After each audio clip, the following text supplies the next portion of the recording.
Hello दोस्तों, नमस्कार। मैं मोनू कुमार आप सभी का स्वागत करता हूं बृहस्पति कोचिंग में। चलिए दोस्तों, हम लोग पढ़ना शुरू करते हैं। अब और उससे पहले एक काम कर लेते हैं, रिवीजन कर लेते हैं ना कि इससे पहले हमने पढ़ा क्या है, जिससे कि आपको भी याद रहे कि आखिर हम पढ़ क्या रहे हैं, क्या पढ़ चुके हैं, क्या पढ़ना है। ठीक है, तो इससे पहले की वीडियो में हम लोगों ने पराग स्त्री केसर संकर्षण के बारे में देखा है ना, जिसमें हमने देखा था कि किस तरीके से एक पराग नलिका वर्तिकाग्र के माध्यम से प्रवेश करती है और बीजांड द्वार तक पहुंचती है। ठीक है, अब उसके बाद देखिए, जब बीजांड द्वार में प्रवेश करेगी, ठीक है, तो प्रवेश करने के बाद में कुछ प्रक्रियाएं होती हैं, मतलब निषेचन की प्रक्रिया होती है। तो इस वीडियो में हम लोग देखने वाले हैं द्विनिषेचन के बारे में। ठीक है, साथ में हम आपको निषेचन भी बता देंगे कि निषेचन क्या होता है ना। विशेषकर इस वीडियो में हम लोग द्विनिषेचन के बारे में पढ़ने वाले हैं, उसका महत्व देखेंगे, द्विनिषेचन की प्रक्रिया होती क्या है, इसकी खोज किसने की थी, कब की थी, कौन से पौधे में की थी, इत्यादि सब कुछ जानेंगे। ठीक है, तो बोर्ड के हिसाब से भी ये क्वेश्चन जरूरी पड़ता है, इसलिए आप सभी इसको ध्यान दे करके पढ़ेंगे, समझेंगे, और मैं भी उसी तरीके से समझाने का प्रयास भी करूंगा। ठीक है, तो चलिए दोस्तों, हम लोग पढ़ना शुरू करते हैं। सबसे पहले तो आप इतना जान लीजिए, जैसे कि देखिए हमने बीजांड बनाया था, है ना, छोटा सा बना के हम आपको दिखा देते हैं। बंद नहीं रहा, एक मिनट, हम तभी आपके समझ में आएगा ये। ठीक है,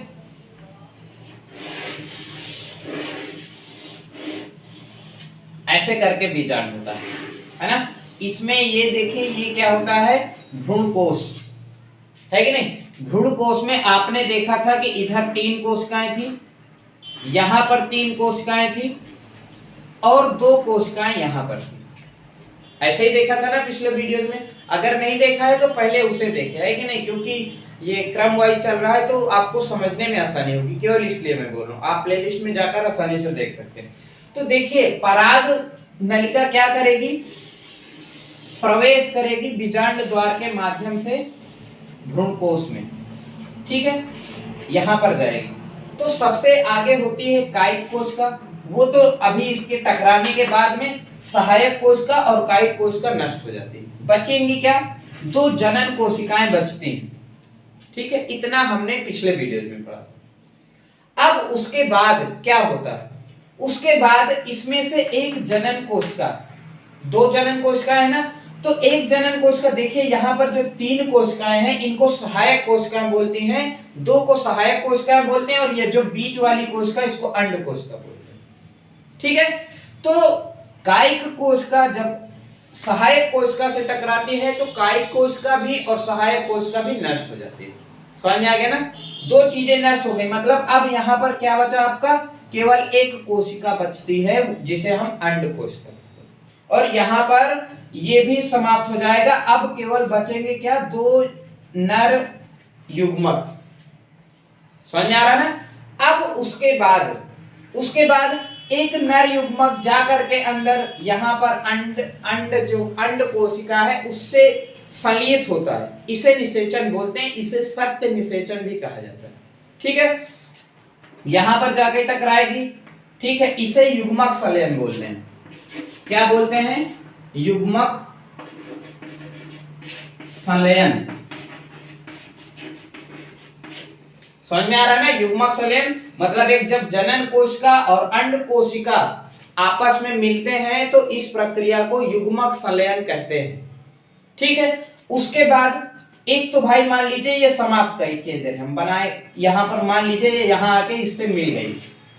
ठीक है, दूसरी जो जनन कोशिका होती है ये यहां पर आकर के ये जो 2 कोशिकाएं जिन्हें ध्रुवीय कोशिका या केंद्रक को ध्रुवीय केंद्रक बोलते हैं। ठीक है, तो ये आकर के इनसे संलियित होती है, इसको त्रिसंलयन बोलते हैं।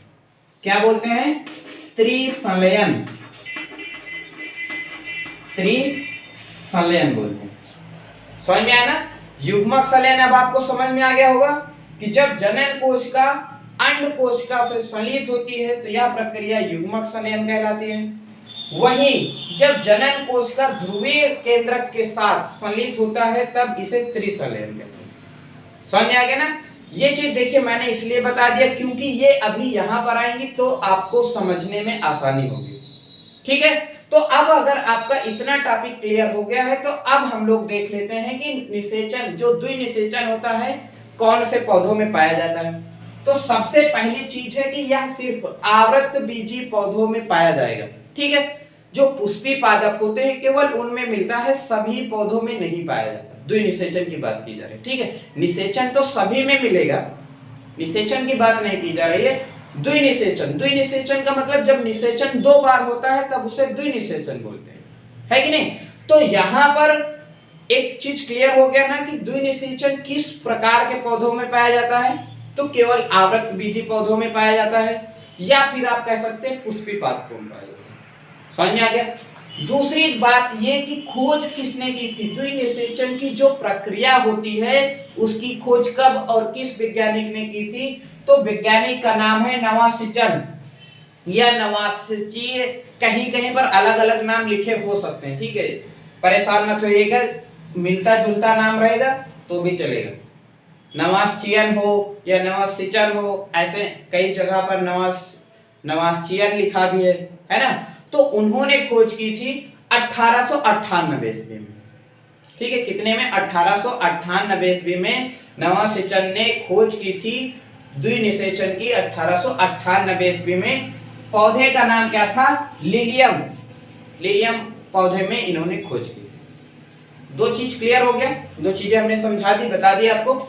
उसके बाद आखिर ये अब आपके मन में आएगा कि ये द्विनिषेचन की प्रक्रिया होती क्या है कि नहीं। तो अब हम लोग समझ लेते हैं कि आखिर ये द्विनिषेचन की प्रक्रिया क्या होती है। ठीक है, तो द्विनिषेचन की प्रक्रिया देखिए, जो पुष्पी पादपों के भ्रूणकोश में, किसमें, भ्रूणकोश में, देखिए ये क्या है आपका भ्रूणकोश है कि नहीं। पुष्पी पादपों के भ्रूणकोश में 2 प्रकार के संलयन, संलयन का मतलब क्या होता है, जब नर युग्मक और मादा युग्मक मिलते हैं, ठीक है, आपस में जुड़ते हैं या मिलते हैं, तो यह प्रक्रिया संलयन कहलाती है। क्लियर हो गया ना, संलयन। ठीक है, संलयन, 2 प्रकार के संलयन। देखिए ब्रैकेट में हमने युग्मक संलयन तथा त्रिसंलयन लिखा है, तो हमने यहाँ पर युग्मक संलयन और त्रिसंलयन को इसीलिए पहले बता दिया था कि आखिर ये क्या होती है।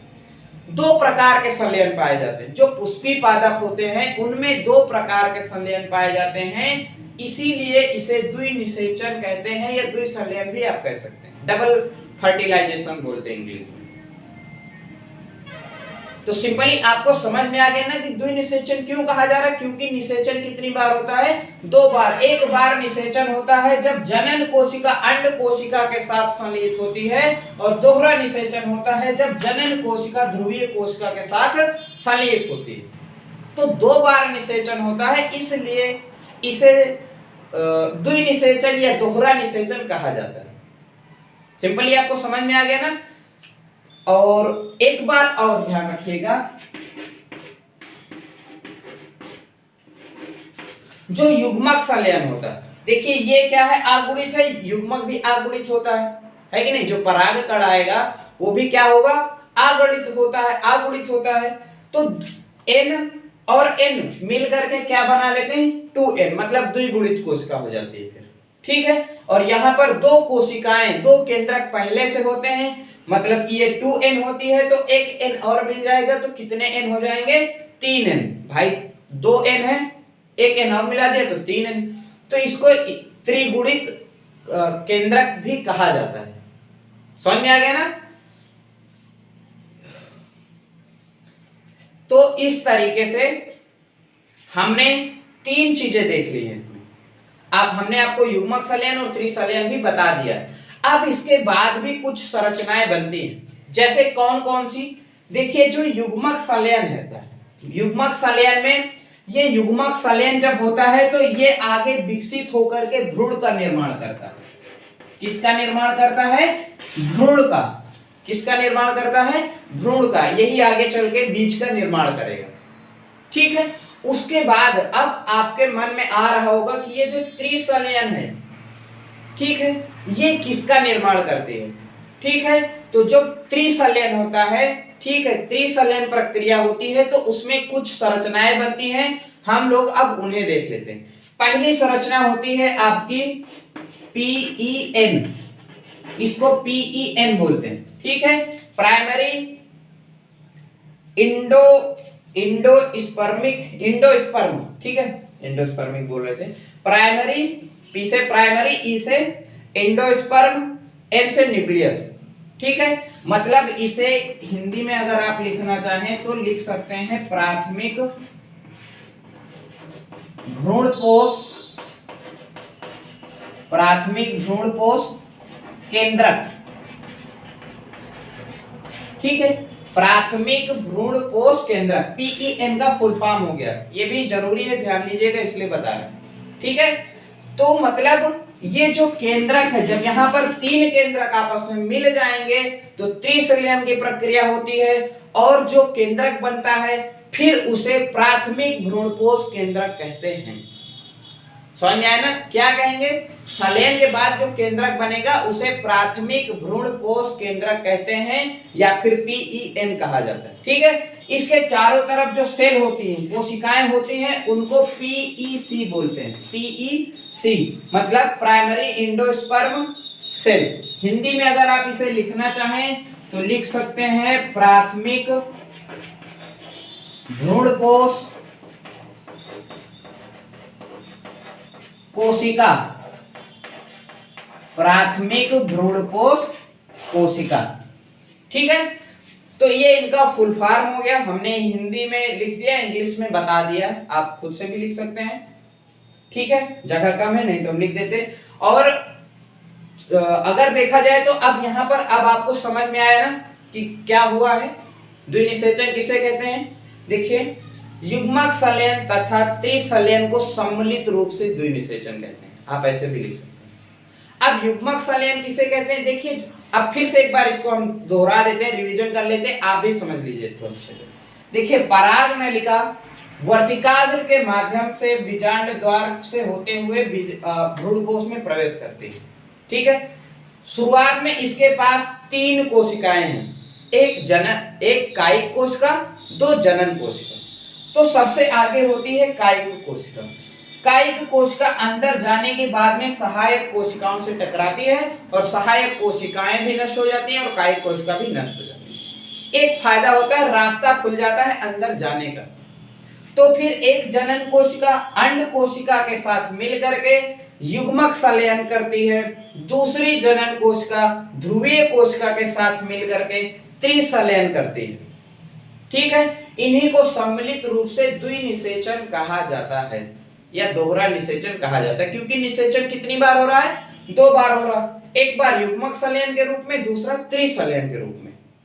और इसके साथ साथ जब निषेचन हो जाता है तो फिर जो त्रिसंलयन होता है, ठीक है, इसको क्या बोलते हैं? इसमें जो केंद्रक होता है फिर उसको हम पीईएन बोलते हैं, जिसे प्राथमिक भ्रूणपोष केंद्रक भी कहा जाता है। दूसरा, इसकी जो कोशिका होती है, ठीक है, कोशिका को पीईसी शब्द प्रयोग किया जाता है, मतलब प्राथमिक भ्रूणपोष कोशिका, ठीक है। तो सिंपली अब आपको द्विनिषेचन क्या होता है समझ में आ गया होगा, ठीक है। अब हम लोग बात कर लेते हैं इसके महत्व की। अच्छा, एक और चीज बता देता हूं आपको, उदाहरण है कि नहीं, बढ़िया से चीज जो आपके समझ में है। सभी लोगों ने नारियल देखा होगा, है कि नहीं? नारियल में आपने देखा होगा कि अंदर पानी भरा होता है, हिलाकर देखा है कभी आपने? ठीक है, अगर आपने देखा है तो अच्छी बात है। उसमें जो नारियल के अंदर जो होता है द्रव्य, वो होता है प्राथमिक भ्रूणपोष केंद्रक। ठीक, क्या होता है? प्राथमिक भ्रूणपोष केंद्रक होते हैं। उसमें बहुत सारे, अगर आप सूक्ष्मदर्शी से देखेंगे तब उसमें बहुत सारे केंद्रक देखने को मिलेंगे, सिंपली केंद्रक देखने को मिलेंगे। ठीक, बहुत सारे होते हैं। ठीक है, दूसरी बात, नारियल के जो बाहर होता है, मतलब लिक्विड, देखो ऐसे होता है ना, गोल सा नारियल होता है, फिर उसके ऊपर आवरण होता है, इसके अंदर मान लीजिए ये पानी भरा होता है, इसको ये क्या है? प्राथमिक भ्रूणपोष केंद्रक बोलते हैं, इसे पीईएन शब्द यूज किया जाता है। ठीक है, इसके चारों तरफ ये जो सफेद सफेद हिस्सा होता है ना, जिसे हम लोग खाते हैं, ठीक है, उसे प्राथमिक भ्रूणपोष कोशिका कहते हैं। समझ में आ गया कि नहीं? अब तो आपको समझ में आ गया होगा कि अब देखो आखिर ये काम क्या करते हैं, और यही इसका महत्व भी है। ठीक है, यही इसका क्या है, महत्व है। मैं इधर इतने में इसको महत्व लिखे दे रहा हूं, आप लोग ध्यान दीजिएगा, है ना। महत्व की बात करें, अगर आपसे पूछा जाए कि आखिर द्विनिषेचन की जो प्रक्रिया होती है इसका क्या महत्व है, ठीक है, क्यों जरूरी है, या फिर पुष्पी पादपों में ये प्रक्रिया होती है तो पुष्पी पादप बाकी पौधों से क्यों अलग, ठीक है। तो पहली बात तो ये कि ये जो प्राथमिक भ्रूणपोष कोशिका होती है, या फिर जो भ्रूणपोष का निर्माण होता है, ठीक है, ये भ्रूणपोष क्या करती है, पोषण प्रदान करने का कार्य करती है। किसको, भ्रूण को। भाई यहाँ पर ये जो भ्रूण बच्चा पल रहा है, एक तरीके से आप कह सकते हैं, इसको ऊर्जा चाहिए, ताकत चाहिए, एनर्जी चाहिए, प्रोटीन चाहिए, है ना, इस तरीके से कई सारी चीजें चाहिए। तो उन सभी आवश्यकताओं की पूर्ति किससे होती है, भ्रूणपोष से। किससे होती है, भ्रूणपोष से होती है। तो द्विनिषेचन का ये महत्व होता है कि द्विनिषेचन की प्रक्रिया में भ्रूणपोष का निर्माण होता है, और इस भ्रूणपोष के कारण अच्छे और स्वस्थ बीज तैयार होते हैं। मेन ये है एक लाइन, अच्छे एवं स्वस्थ, अच्छे एवं स्वस्थ बीज क्या होते हैं, तैयार होते हैं। तो अगर ऐसा ना हो तो इनमें मतलब पोषण की कमी हो सकती है कि नहीं, बीज हो सकता है कि आप बोएं तो अंकुरण ना हो, ऐसे कई सारी समस्याएं आ सकती है। तो ये प्रमुख महत्व रहा पुष्पी पादपों का, ठीक है। तो ये आपको समझ में आ गया होगा। इस वीडियो में अब हमने क्या क्या पढ़ लिया है, द्विनिषेचन की कौन से पौधों में पाया जाता है, खोज इसकी कब और किसने की थी, उसके बाद द्विनिषेचन क्या होता है, द्विनिषेचन की प्रक्रिया को हमने समझ लिया पूरा, ठीक है। और लास्ट में हमने देखा कि युग्मक नहीं, हमने लास्ट में देखा महत्व के बारे में, क्योंकि द्विनिषेचन की प्रक्रिया के फलस्वरूप जो बीज बनते हैं वो अच्छे एवं स्वास्थ्यवर्धक होते हैं, ठीक है, जिससे अच्छे बीजों का निर्माण होता है। तो ये टोटली हम लोगों ने इस वीडियो में द्विनिषेचन पढ़ लिया, आपको समझ में आया होगा, उम्मीद करता हूं, है कि नहीं। आप इसका रिवीजन भी कर सकते हैं, अगर कहीं पर थोड़ा बहुत डाउट लग रहा हो, फिर भी डाउट नहीं सॉल्व हो रहा, आप हमें कमेंट कर सकते हैं, बता सकते हैं, आप अपनी समस्या पूछ सकते हैं, ठीक है। और आप अगर चैनल पर नए हैं तो इसको सब्सक्राइब भी कर सकते हैं, पसंद आए तो लाइक भी कर सकते हैं, ठीक है। और देखिए, अगर पसंद आए तो कर लीजिएगा, कर लिया करिए, किसी का भी हो, क्योंकि देखिए क्या होता है कि हम यहाँ 10 मिनट 15 मिनट के लिए खड़े होते हैं, या फिर ये वीडियो आपके पास 10 मिनट का लिख के आती है, लेकिन उससे पहले हम लोग को काफी मेहनत करनी पड़ती है कि नहीं, क्या पढ़ाना है, कैसे पढ़ाना है कि नहीं, अब इसके बाद क्या पढ़ाना है, वीडियो बनाओ, एडिट करो, ये करो, वो करो, अपलोड करो, है कि नहीं, काफी सारे काम होते हैं, बढ़िया मेहनत लगता है कि नहीं। तो अगर मेहनत करो तो कुछ नहीं तो मतलब लोग खराब ना बोले तो अच्छा भी कैसे बोलते हैं कि नहीं, टोटली मतलब मेहनत करते हैं हम लोग, तो आप सभी लोग सपोर्ट कीजिएगा, है कि नहीं, केवल देखकर जाया ना करें। तो थैंक यू दोस्तों, हम लोग मिलते हैं नेक्स्ट वीडियो में। गला मेरा बैठने लगा आज तो दिक्कत की वजह से, ठीक है। तो हम लोग नेक्स्ट वीडियो में मिलेंगे और उसमें विस्तृत रूप से हम लोग भ्रूणपोष के बारे में पढ़ेंगे कि आखिर भ्रूणपोष क्या होता है, क्या कार्य होता है इत्यादि, मतलब टोटली हम नेक्स्ट वीडियो में भ्रूणपोष के बारे में पढ़ने वाले हैं। क्योंकि देखो हम लोग एनसीईआरटी के अकॉर्डिंग चल रहे हैं, जो जो हेडिंग्स उसमें दी हुई हैं, ठीक है, जैसे जैसे चीजें दी हुई हैं हम आपको वैसे समझाने का प्रयास कर रहे हैं, ठीक है। तो थैंक यू दोस्तों, मिलते हैं नेक्स्ट वीडियो में, सब लोग पढ़ते रहिए, मस्त रहिए, थैंक यू।